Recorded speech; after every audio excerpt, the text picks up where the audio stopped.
Aujourd'hui, nous allons explorer le cycle fascinant de transformation humaine qui se produit tous les 7 ans, comme si la vie nous appelait à un renouveau continu. Ce cycle est visible même dans le corps, où tous les 7 ans, toutes les cellules se renouvellent complètement. Et dans le domaine spirituel, quelque chose de similaire se produit, car le karma individuel est également réorganisé. Tous les 7 ans nous présentent donc un nouvel ensemble d'apprentissages qui font de la vie une véritable œuvre d'art, avec des schémas généraux et des leçons dont nous faisons tous l'expérience. Et commençons notre voyage, mais vérifiez d'abord si vous êtes déjà abonné à la chaîne et regardez jusqu'à la fin notre évolution spirituelle. Au cours des 7 premières années, qui s'étendent de la naissance à 7 ans, l'individu commence à comprendre le monde physique qui l'entoure. C'est l'étape de la petite enfance, lorsque l'enfant entre à l'école et suit le processus d'alphabétisation. Durant cette période, l'âme se développe comme un lien entre les plans physiques et émotionnels, reliant les situations de naissance aux intentions, au karma et au potentiel interne qu'elle apporte. Ici, une structure psychologique, composée d'habitudes et de tendances, commence à se former, même si elle reste ouverte à diverses influences. Par conséquent, un environnement de protection, de stabilité et de stimulation positive est essentiel, ce qui encourage la confiance en soi et aide l'enfant à avoir son propre potentiel interne pour le bien. À ce stade initial, il est courant que des intuitions essentielles émergent sur le but de notre vie. C'est ici que prend forme la première version du but de la vie, construite à partir des expériences des incarnations passées et de ce que l'âme a apporté avec elle. L'écrivain Eco Verissimo, par exemple, a révélé que les choix et l'orientation de sa vie d'adulte étaient tracés par des décisions internes prises à l'âge de 4 ou 5 ans. Et le plus intéressant est que, quelle que soit l'étape dans laquelle nous nous trouvons, nous avons toujours la possibilité de récupérer et de renforcer cette profonde méditation née dans l'enfance. Nous restons une partie vivante de notre monde psychologique et tout au long de notre vie, nous rappelons le but que nous avons envisagé pour nous. Revenir sur cet objectif est une façon de garantir que nous honorons toujours les rêves et les idéaux qu'elle a trouvés.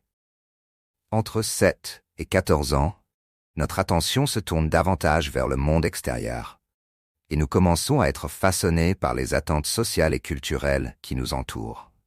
Cette période culmine avec le début de l'adolescence, étape marquée par une transition physique et émotionnelle majeure vers l'âge adulte. Pendant ce temps, notre âme, qui s'exprimait auparavant de manière plus fluide, commence à faire face à des défis de communication avec le moi extérieur, qui est désormais immergé dans un environnement plein de pression, d'obligations et d'émotions intenses. À ce stade, les adultes jouent un rôle crucial, en apportant une stabilité émotionnelle et des stimuli positifs qui peuvent aider l'enfant à s'orienter face à ces nouveaux défis. Cependant, certains enfants sont confrontés à des conditions difficiles dès leur plus jeune âge. La poétesse brésilienne Cecília Meirelles, par exemple, a perdu ses parents avant l'âge de 4 ans et, en réponse à cette perte, a décidé de se consacrer à des thèmes immortels, trouvant un refuge et un but dans la littérature. Entre 14 et 21 ans, nous atteignons l'âge adulte et vivons des moments marquants. Nos premières passions, notre premier travail, ou qui sait, notre premier chômage, et pour certains, même le mariage et les enfants.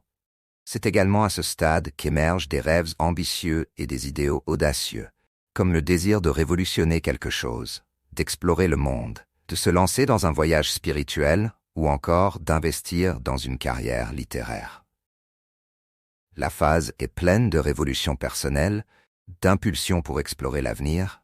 Bien entendu, de telles tentatives ne sont pas toujours très précises, mais s'il y a de bonnes intentions, les erreurs ne seront pas graves. Dans quelle étape de la vie vous trouvez-vous en ce moment? Laissez-le dans les commentaires. Entre 21 et 28 ans, un élan décisif apparaît, tant dans le domaine professionnel que pour certains dans le spirituel. C'est la période où les choix de carrière commencent à se consolider et où les premiers engagements restent fermes. À 28 ans, nous devenons des adultes à part entière, assumant des engagements et des responsabilités qui peuvent souvent durer pour le reste de notre vie. De 28 à 35 ans, on entre dans une phase de maturité de la vie, marquée par un événement astrologique décisif entre 28 et 30 ans. Le retour de Saturne. Cette planète, symbole du temps, du karma, des limites et des structures, achève son premier retour au point exact où elle se trouvait à sa naissance. Durant cette phase, Saturne était comme un grand évaluateur, réfléchissant aux choix faits jusqu'à présent et conduisant souvent à de profondes transformations. C'est comme s'il révélait le véritable chemin et le véritable but de chaque personne, démantelant les illusions et les situations indéfinies, comme Saturne exige des situations claires et bien définies. Ces caractéristiques peuvent être comparées au parcours de Gautama Bouddha, qui, à 29 ans, se confronte à la réalité de la souffrance et de la mortalité, abandonnant sa vie mondaine pour se consacrer à la méditation. À partir de 30 ans, l'orientation de la vie tend à se préciser, éliminant les distractions qui détournaient auparavant l'attention. Des obstacles et des crises peuvent continuer à surgir, mais de nouvelles opportunités et possibilités apparaissent également, ouvrant la voie à des résultats significatifs. Dans quelle mesure la vie peut-elle être considérée comme un voyage de croissance spirituelle? Chaque personne doit découvrir sa propre réponse. Entre 35 et 42 ans, une personne commence à prendre conscience des limites de son corps et ressent les premiers effets du vieillissement de son corps, mais elle peut encore avoir de nombreuses années de vie active. Mais vous devez maintenir des habitudes qui renforcent votre santé. La crise dite de 40 ans l'oblige à privilégier la sagesse avant la force. Cette période favorise une vision plus réaliste, avec une focalisation sélective sur les opportunités et une ambition moins tournée vers l'extérieur. La concentration et le pragmatisme augmentent et la réussite, tant professionnelle que sociale, tend à augmenter. Pour beaucoup, cette phase marque un approfondissement de l'éveil spirituel. Entre 42 et 49 ans, la transition vers l'âge mûr s'achève, soulignant l'importance d'utiliser le talent et l'expérience pour compenser une vitalité physique réduite. À ce stade, les émotions négatives constantes deviennent intolérables car elles ont un impact direct sur la santé. La vie prend un sentiment d'urgence. Il y a encore de la santé et des chances de recommencer, mais le temps n'attend pas maintenant. La fin de cette phase apporte la paix à beaucoup, lorsque nous sentons que nous avons accompli des devoirs importants et que ce sentiment dissipe les peurs, donnant une tranquillité d'esprit pour l'avenir. Avec des enfants déjà élevés et une stabilité économique, l'âme cherche à jouir d'une vie plus profonde, en valorisant ce qui compte vraiment et en laissant de côté les formalités. À 47 ans, Saturne en transit signale une période d'esprit renouvelé et de grande initiative jusqu'à l'âge de 54 ans. C'est presque comme une deuxième adolescence, où les défis et les problèmes en suspens de la jeunesse peuvent être revisités et travaillés dans un effort de réconciliation. Entre 49 et 56 ans, l'âme porte un solide bagage d'expérience et la capacité de travail intellectuel n'est pas à son apogée, même si le corps physique nécessite davantage de soins. C'est le moment idéal pour améliorer son énergie vitale, en adoptant une alimentation équilibrée et en ajustant ses habitudes pour réduire l'usure physique. C'est une phase qui vous invite à prioriser les activités qui nourrissent l'esprit, comme lire, écouter de la musique, méditer, réfléchir et s'impliquer dans le bénévolat.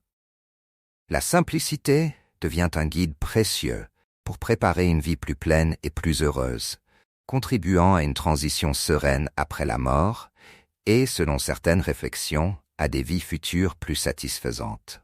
Il est intéressant de noter que de nombreuses personnes âgées connaissent leur vie actuelle lorsqu'elles atteignent 30 ou 40 ans, car elles comprennent que la sagesse accumulée au fil des années est leur plus grand trésor. Entre 56 et 63 ans, nous entrons dans la phase de maturité de la vie. Lors du deuxième retour de Saturne, entre 57 et 60 ans, s'ouvre une fenêtre sur de profondes transformations, marquée par une analyse rigoureuse du karma et des choix effectués en cours de route. Cette période peut apporter des bouleversements et des changements structurels majeurs. Lorsqu'aucun ajustement majeur n'est nécessaire, la mise à jour se produit en interne, préparant l'âme à la dernière étape du point culminant de l'existence physique. À ce stade, les recommandations cruciales incluent des pratiques qui renforcent la santé, cultivent la paix intérieure et favorisent la qualité de vie, permettant un passage plus fluide dans les années à venir. Voici quelques recommandations cruciales à partir de maintenant. Si vous aimez cette vidéo, laissez un like, c'est très important pour que YouTube continue à promouvoir notre contenu. Avoir un objectif de vie significatif et rester ouvert à un apprentissage constant. Rechercher la sagesse, pratiquer la modération et contribuer au progrès de l'humanité. Valoriser chaque instant, en extraire ce qui est positif et utile. Consacrer du temps quotidiennement à réfléchir sur ce qui est éternel et infini. Faites des promenades méditatives quotidiennes, de préférence en contact avec la nature ou dans des endroits calmes. Évitez les dettes et les complications financières. Restez actif, que ce soit par le travail ou le bénévolat. Résoudre les conflits émotionnels et laisser derrière soi les blessures dans toutes les relations, personnelles et professionnelles. Cultivez une ambiance légère, admirez la beauté qui vous entoure et souriez à la vie. Ces principes sont valables à toutes les étapes de la vie, mais avec le temps, ils deviennent essentiels. Lorsque le corps vieillit et devient plus fragile, il est essentiel de conserver une sagesse intérieure alliée à un esprit jeune. Cependant, cela présente un défi. Plus nous vieillissons, plus il devient difficile de changer. Il est donc amusant de profiter des phases dans lesquelles nous avons encore la flexibilité de nous façonner, en créant des habitudes qui favorisent une vie longue et spirituelle. Dans les cycles septénaires qui suivent l'âge de 63 ans, comme ceux qui atteignent l'âge de 70, 67, 80, 88 et 105 ans, l'accent n'est plus mis sur les changements inutiles. Pourtant, avec sérénité, il est possible de rester actif dans la durée sans limite préétablie. Vivre intensément le présent est essentiel, mais sans donner un poids excessif au conflit. La vie doit être de plus en plus orientée vers la paix intérieure et la contemplation. Les questions à court terme peuvent être traitées sereinement en tenant compte de leur caractère temporaire. Le plus important est d'élargir la compréhension des vérités éternelles et d'élargir les horizons de l'âme. Nous pouvons déjà être fiers du chemin que nous avons parcouru, mais nous avons encore la possibilité d'augmenter notre capacité à faire le bien et à aimer. Nous sommes libres de toute restriction. Nous pouvons profiter de chaque journée avec intensité et détermination. Ainsi, nous continuons avec un équilibre, peut-être même au-delà de 100 ans. Lorsque nous laisserons enfin nos anciens corps derrière nous, nous entrerons dans une longue et glorieuse période de repos entre les vies, connue dans la philosophie ésotérique sous le nom de Devachan, où nous connaîtrons une existence heureuse jusqu'au cycle des renaissances. Benjamin Franklin, conscient de la nature cyclique de la vie, s'est écrit très jeune une épitaphe qui reflète cette compréhension. Il a comparé son corps à la couverture d'un vieux livre, au contenu usé et sans titre doré, déclarant que son corps serait de la pâture au vert. Cependant, il a exprimé son opinion que cette œuvre ne serait pas perdue, car elle réapparaîtrait dans une édition nouvelle et élégante. La vie est infinie, tandis que les formes sont éphémères.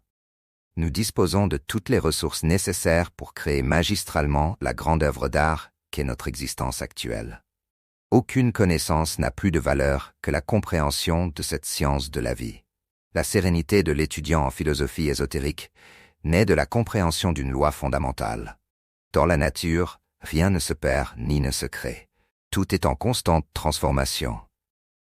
Chaque cycle se termine, apportant du repos et en même temps un nouveau départ. Chaque plantation est suivie d'une récolte, guidée par la loi de l'équilibre et de la justice. L'univers, symétrique dans son essence, fait de chaque nuit une préparation à l'aube. Percevoir la vie humaine comme un cycle parfait, du début à la fin, nous permet d'agir avec sagesse dans chaque situation à laquelle nous sommes confrontés. De cette façon, vous pouvez transformer chaque jour en une petite et précieuse œuvre d'art. Merci d'avoir regardé jusqu'ici. N'oubliez pas de vous abonner à la chaîne pour recevoir plus de contenu. Jusqu'à la prochaine vidéo.